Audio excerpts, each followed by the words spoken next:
Another day, another basketball stories na naman ang pagkukwentuhan natin. At ngayon nga ay pag-uusapan natin ang balitang tinik na nga po ang Boston Celtics sa Eastern Conference at ang balitang pagbabalik ni Anthony Davis sa Los Angeles Lakers.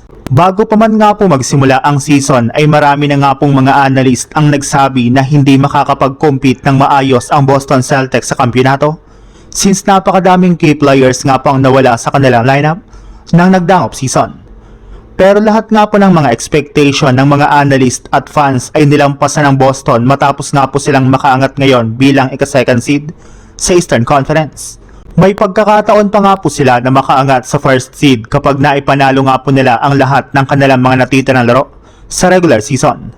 4 games lang naman nga po ang kalamangan sa kanila ng top-seeded team na Pistons na kasalukuyang underman sa pagkawala ni Cade Cunningham. Kaya pagkakataon na nga po ito ng Boston na makahabol pa sa unang pwesto. At sa ipinapakita pala nga pong performance ng Boston Celtics simula nang bumalik sa kanilang lineup si Jason Tatum, ay may mga NBA analyst na nga po nagsabi na sila nga po talaga ang tinik ngayon sa Eastern Conference lalo na sa top team na Pistons, New York Knicks at Cleveland Cavaliers.